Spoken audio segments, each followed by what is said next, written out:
what the big deal about Cracker Jack is. Did you ever go and buy a pack of Cracker Jack thinking you're going to get a prize and find no prize in the box? You got to be kidding me. You have got to be kidding me. Freehand is beating his net at the plate. Crawford is over there watching. Good see, sir. You're in the wrong seat, buddy. Come on. Oh, I must be in the front row. Cubs flamed out again at the behest of your Milwaukee Brewers once again. I mean, the brutality of that. The Cubs have every advantage there is over the Brewers, and they refuse to exploit those advantages.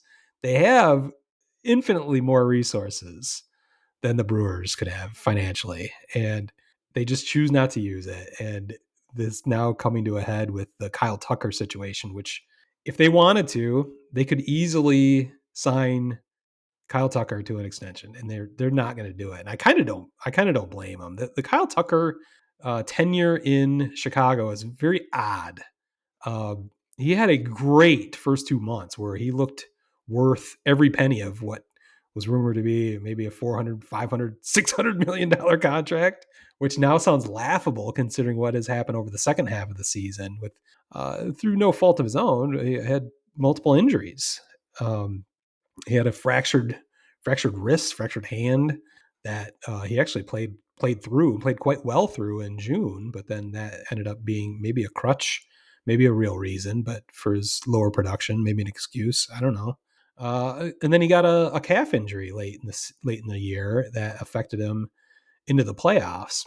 The other weird thing about Kyle Tucker is he has basically zero personality. I don't know if do you remember him saying anything this past season? I mean, no, he's a man of few words, which is not his fault. It's fine. But he just I never got the feeling he embraced Chicago. I don't think Chicago necessarily embraced him other than his incredible production in the first part of the season. I guess a lot of people are thinking, this guy's just going to want to stay in Chicago. He's going to have so much fun on the north side and Wrigley. I think he did, but you'd never know it by looking at his face or hearing what he said. I've heard lots of people, former Cubs, free agents leaving, they had a blast. They enjoyed their time. They'd like it. I've actually heard Cody Bellinger, who we might be talking about later on this offseason. I think he'd want to come back to the Cubs. He had such a great time. I'm still perplexed to why the Cubs let him go, but I guess I don't know that Cubs fans are all that sad to see Kyle Tucker go. He did officially declare for free agency. He could be re-signed by the Cubs, but he could sign with all 29 other teams. So, and I just think it's far more likely he ends up with the Yankees or Dodgers or some, very predictable place than he would with the Cubs. So I think then you have to look at the Kyle Tucker trade for Cam Smith, Hayden Wesneski, and Isaac Paredes as a failure for the Cubs. We talked about it after the trade happened. How are we going to measure this trade?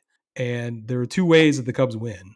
Either you and I think came up with, they had to make it to the World Series at least. Or maybe we backed it down to the championship, NLCS, because we knew the Dodgers were looming. So maybe we backed it down to that, which they did come one game away from making the NLCS. But the other way they could win the trade is signing him long term, and I don't think anyone sees that happening at this point. Maybe people aren't too sad about it, but I guess I'm sure you do. But I've come to the conclusion it was a failure. Yeah, I mean I stick by what we outlined, like you as you just outlined, at the beginning of all this, and I think part of what you were saying, like Kyle Tucker, not warming to Chicago was, I think he knew when he wasn't extended early on that this was it. Why should I embrace Chicago? I'm here for 1 year. Yeah, there is a mercenary feel to him. I've heard people talk about it, and I kind of agree with it. I think that's what you're illustrating there. I think it's possible that he always went into this with the idea that he wanted to hit free agency. No matter where he went, where he got traded to. It's not the Cubs, even if he absolutely loved being in Wrigley, which he might, we just don't know because he doesn't say much, doesn't express much. I think he just always wanted to be a free agent potentially. So I guess it's going to be interesting. I mean, the funniest part is how they were talking $600 million on the heels of the Juan Soto deal. It's just 700 some million. No one's talking about $600 million anymore. No one's talking 500 million. Some are still talking 400 million, which seems outrageous to me based on this past season. But I don't know. Where do you think there's a chance he gets that kind of money, or where do you think he goes? Well, I think to your point, with a point we've probably talked about more than anyone else is talking about right now, is the fact of the looming labor strike. Yeah. I don't know that he gets. I think it's going to be one of. Is he Boris too? I'm pretty sure. Yeah. I think it's going to be one of those years where Boris gets him that 3-year contract where he gets like the pillow deal, 40 million with opt-outs because of the labor strike. Because like one. Yeah. Why are you going to commit that money?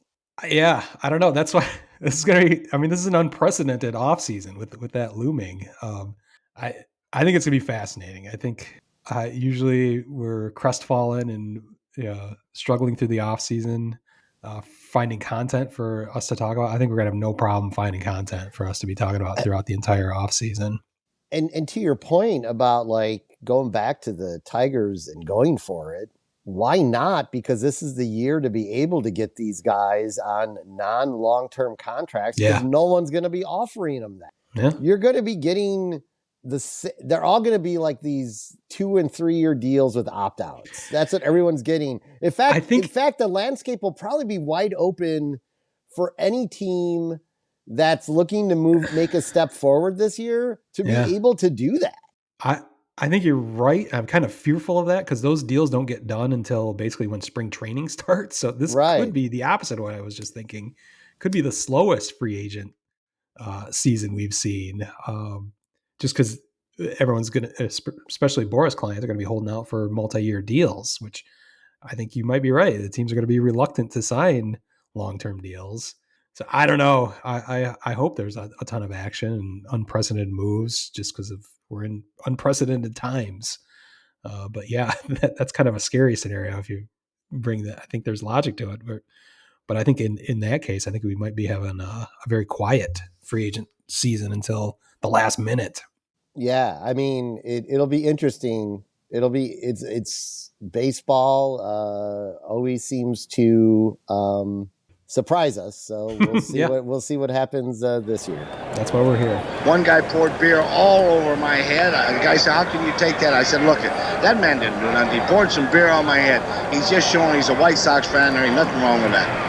Sparky, a million thanks for, as always, the most interesting interview. And now today, let's just have a lot of thrilling baseball and not so many fisticuffs. Word Hole Media.